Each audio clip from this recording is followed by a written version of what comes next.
I've always felt like life was a struggle. Life was always really hard. I always felt like I had to do 5 times or 10 times more than anybody else just to be as capable as them. And I never knew why. And then you realize that there might be certain things that you do that other people might not do. You might have certain fears that other people might not have, or situations you can't deal with, or certain sounds that might be more triggering to you than they are to others. You might have a very unique food palate, let's just say.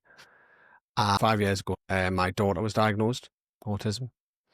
When we were going through that diagnosis, the professor or the person that was asking the questions, we had to answer on behalf of my daughter.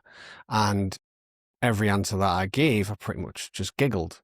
And eventually the lady leant in and said, "Why do you keep laughing?" I'm like, "It feels like I'm answering for myself." And then their response was, "You do realize it's hereditary. It could be feasible that you are too." And the focus was on my daughter. So, put that to one side and, you just get busy with life and you go forward a little bit further. And then a couple of years ago, randomly on Instagram, I started being shown late diagnosis adult autism pieces in the feed.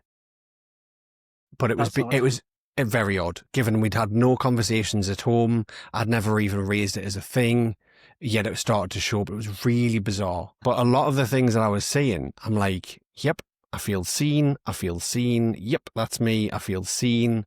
And then didn't speak about it with my other half at all. I kept it quiet for a good couple of months whilst I was going through some other stuff. And then eventually it came to the point where, I was starting to ask myself the question of, am I? What would that mean?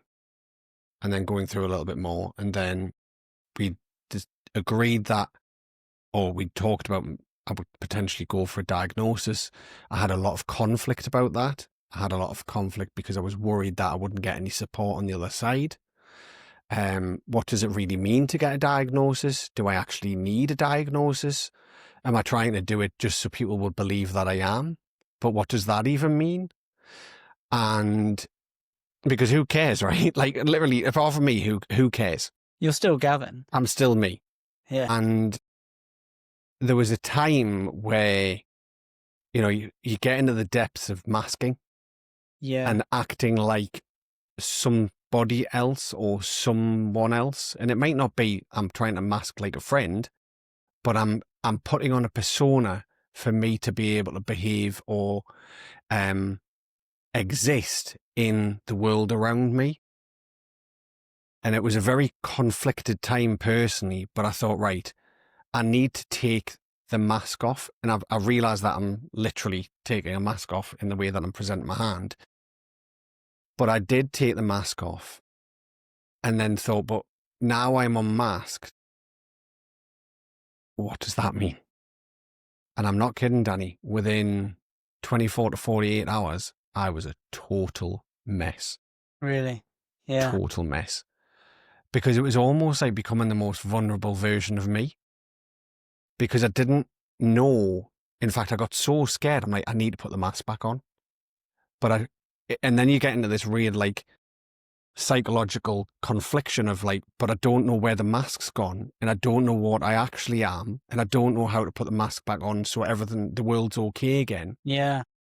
And the only way that I can describe it is I felt like I was 7 years old, which I don't know why 7, but that was just the age that came in, and I felt really, really vulnerable because I didn't know as a 7-year-old me how to exist in a world when I'm a 41-year-old me. Adult Gavin wasn't in the room. Adult Gav wasn't in the room anymore. He wasn't there to protect me.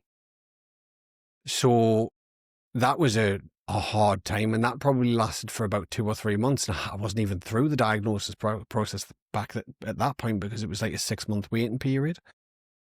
I feel just hearing the story, like right now in this moment, like I can kind of feel like a kind of weight, in my chest. And Yeah, I feel like I'm right in there with you right now. It was It's really big terrifying. stuff.